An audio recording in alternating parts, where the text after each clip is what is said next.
Hello friends, आज की इस वीडियो में हम बात करेंगे आइसोलेटर और सर्किट ब्रेकर के बारे में कि आइसोलेटर और सर्किट ब्रेकर क्या होते हैं, इनमें क्या डिफरेंसेस होते हैं और आइसोलेटर और सर्किट ब्रेकर के क्या यूजेस होते हैं।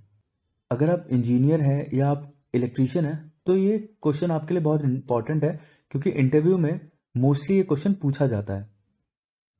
तो इस वीडियो में मैं आपको कॉन्सेप्ट क्लियर कर दूंगा। तो सबसे पहले समझते हैं कि इन दोनों को डिफ्रेंशिएट करने के लिए कहा क्यों जाता है। क्योंकि आइसोलेटर और सर्किट ब्रेकर दोनों ही स्विच हैं, तो अगर दोनों ही स्विच हैं तो इन दोनों का तो एक ही काम होगा, ऑन या ऑफ करना। और अगर हम देखें तो ये एक ही सर्किट में लगे रहते हैं ऑन या ऑफ करने के लिए। और जो सर्किट ब्रेकर होता है वो आपको प्रोटेक्शन भी देता है। तो आइसोलेटर लगाने का क्या फायदा है? तो जो काम आइसोलेटर का होता है वो काम सर्किट ब्रेकर नहीं कर सकता। तो पहले समझते हैं कि इन दोनों का यूज क्या है।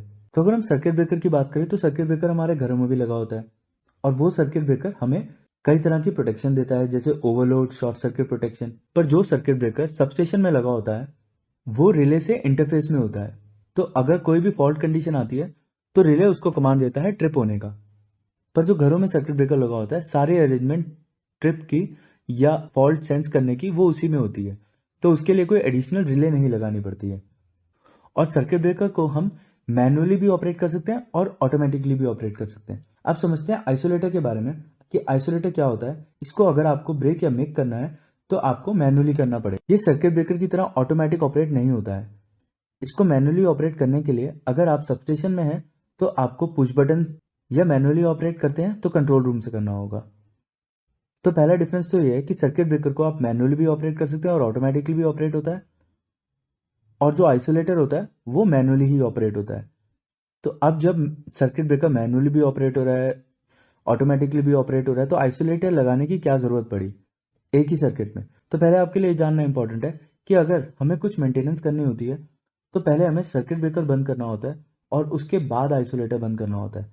और इसको करने का रीज़न ये होता है कि पहले हम लाइन में से करंट जो है वो ज़ीरो करते हैं और फिर हम आइसोलेटर को ऑपरेट करते हैं। और इसका रीज़न ये है कि अगर हम डायरेक्टली आइसोलेटर को ऑपरेट करेंगे तो वहाँ पे बहुत ज़्यादा आर्क जनरेट होगी, जैसे कि आप इस पिक्चर में देख पा रहे हैं कि वहाँ पे बहुत ज़्यादा आर्क जनरेट हो रही है, जो कि आइसोलेटर को डैमेज कर सकती है, साथ ही कुछ बड़ा डैमेज कर सकती है या आइसोलेटर की लाइफ रिड्यूस कर सकती है।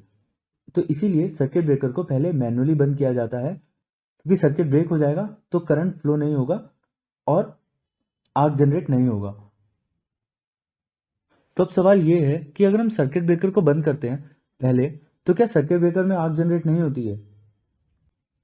तो आंसर ये है कि आग तो सर्किट ब्रेकर में भी आएगा, बट सर्किट ब्रेकर में आग क्वेंचिंग मतलब आग को खत्म करने के लिए सिस्टम बना हुआ है, और उसे आग क्वेंचिंग चैम्बर कहते हैं, जैसे कि आप इस सर्किट ब्रेकर में देख सकते हैं। और जो सबस्टेशन में सर्किट ब्रेकर लगते हैं, जैसे SF6 हो गए, VCB हो गए, ACB हो गए, और भी डिफरेंट डिफरेंट टाइप के हो गए, तो इन सब में आग को खत्म करने के लिए आग चैम्बर के साथ SF6 गैस होती है, एयर होती है, या वैक्यूम के थ्रू उस आग को खत्म करते हैं। और वही अगर आप घरों का MCB खोलेंगे तो आप ये देखेंगे यहाँ पे आर्क क्वेंचिंग चैम्बर है।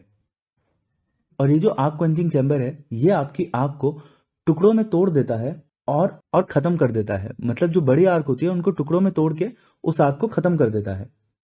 अब लाइन में सर्किट ब्रेकर का यूज आपको क्लियर हो गया होगा कि सर्किट ब्रेकर लगाने का रीजन क्या होता है। अब आइसोलेटर का यूज इसलिए होता है कि अगर लाइन में कोई भी मेंटेनेंस करनी होती है, तो जैसे सर्किट ब्रेकर की मेंटेनेंस या ट्रांसफार्मर की मेंटेनेंस, तो उस टाइम पे आइसोलेटर का यूज होता है। जैसे कि आपको नाम से समझ आ रहा है आइसोलेटर, तो ये आइसोलेट कर देता है किसी सिस्टम को या किसी सर्किट को, मतलब अलग कर देता है ताकि सेफली काम कर सके। तो अब एक और सवाल आता है कि अगर ट्रांसफार्मर की मेंटेनेंस ही करनी है तो हमें सर्किट ब्रेकर तो प्रोवाइड करा ही है ना, तो उसके बाद हमें आइसोलेटर की क्या जरूरत पड़ रही है? हम सर्किट ब्रेकर को भी तो बंद करके मेंटेनेंस कर सकते हैं, मतलब उस वक्त भी तो हमारा करंट जीरो हो जाएगा। पर ऐसा नहीं कर सकते, क्योंकि करंट जीरो करने के बाद भी हमारा सर्किट में कुछ चार्जेस रह जाते हैं, जिन्हें बोलते हैं स्टैटिक चार्जेस, जो कि ह्यूमन लाइफ को खत्म करने के लिए बहुत होते हैं। अब जब हम आइसोलेटर को यूज करते हैं तो आइसोलेटर में अर्थ स्विच होता है, जैसे कि आप इस पिक्चर में देख पा रहे हैं कि आइसोलेटर में अर्थ स्विच होता है। तो जब हम आइसोलेटर से सिस्टम को आइसोलेट करते हैं तो हम उस स्विच से कनेक्ट करते हैं और चार्जेस जो होते हैं उनको ग्राउंड कर देते हैं। तो अब जो सारे स्टैटिक चार्जेस हैं वो ग्राउंड हो गए, तो हम सेफली काम कर सकते हैं। मतलब उस टाइम पे हमारे पास स्टैटिक चार्जेस नहीं होंगे और मेंटेनेंस हो सकती है। अब आपको ये भी क्लियर हो गया होगा कि आइसोलेटर हम क्यों लगाते हैं। सर्किट ब्रेकर से हम जो आर खुद प्रोड्यूस होनी होती है उसको खत्म कर देते हैं और जो करंट होता है लाइन में उसको जीरो कर देते हैं। मगर फिर भी कुछ स्टैटिक चार्जेस रह जाते हैं, तो वो हम आइसोलेटर की मदद से ग्राउंड कर देते हैं उन सारे चार्जेस को। तो अब आपको समझ आ गया होगा कि सर्किट ब्रेकर और आइसोलेटर में क्या डिफरेंस है। तो अब एक बार इसके डिफरेंसेस समझ लेते हैं कि सर्किट ब्रेकर और आइसोलेटर में क्या डिफरेंस है। जो सर्किट ब्रेकर का डिजाइन होता है वो नॉर्मल कंडीशन या फॉल्ट कंडीशन में सर्किट को बंद करने का काम करता है, मगर ऐसा हम आइसोलेटर स्विच से नहीं करते हैं, क्योंकि पहले हम सर्किट ब्रेकर से मैन्युअली बंद करते हैं सर्किट ब्रेकर को आर्क क्वेंच करने के लिए, उसके बाद हम आइसोलेटर का यूज करते हैं। तो नॉर्मल कंडीशन या शॉर्ट सर्किट कंडीशन में हमारा सर्किट ब्रेकर यूज होता है। जो सर्किट ब्रेकर है वो ऑन लोड डिवाइस है, मतलब सर्किट ब्रेकर को हम ऑन लोड यूज करते हैं और आइसोलेटर को हम ऑफ लोड यूज करते हैं। सर्किट ब्रेकर हमारा ऑटोमेटिकली ऑपरेट होता है रिले के कमांड से, और आइसोलेटर हमारा ऑटोमेटिकली ऑपरेट नहीं हो सकता। सर्किट ब्रेकर में हमारा कोई अर्थ स्विच नहीं होता है और आइसोलेटर में हमारा अर्थ स्विच होता है। सर्किट ब्रेकर सर्किट को फॉल्ट कंडीशन से प्रोटेक्ट करता है और जो आइसोलेटर होता है वो आइसोलेट करता है सिस्टम को जब हमें मेंटेनेंस करनी होती है। जब हम सर्किट ब्रेकर को बंद करते हैं तो उस टाइम पे हाई वोल्टेज आती है, क्योंकि हमारे करंट खत्म हो रहा होता है, तो उस टाइम पे हमारी वोल्टेज तो एकदम से हमारी वोल्टेज ज्यादा होती है। अब जो स्विचिंग होती है आइसोलेटर की उसमें कुछ नहीं होता, क्योंकि वो ऑफ लोड में होता है। जो सर्किट ब्रेकर होता है उसमें आर्क क्वेंचिंग के लिए SF6 यूज होता है, ऑयल यूज होता है, वैक्यूम यूज होता है और एयर यूज होता है। मगर हम ऑफ लोड पे आइसोलेटर को यूज करते हैं तो उसके लिए हमें कुछ जरूरत नहीं पड़ती है। जो सर्किट ब्रेकर होता है वो ट्रैप चार्जेस को नहीं निकालता है और जो आइसोलेटर होता है वो ट्रैप चार्जेस को निकालता है। जो सारे ट्रैप चार्जेस होते हैं जब हम सर्किट ब्रेकर बंद करते हैं तो उस टाइम आइसोलेटर को अर्थ करके हम जो सारे ट्रैप्ड चार्जेस होते हैं उनको ग्राउंड कर देते हैं। सर्किट ब्रेकर किसी भी तरह से रूट करने का काम नहीं करता है, मगर आइसोलेटर जो होता है वो हमारा रूट करने का काम करता है। मतलब उसमें हम पावर को रूट कर सकते हैं।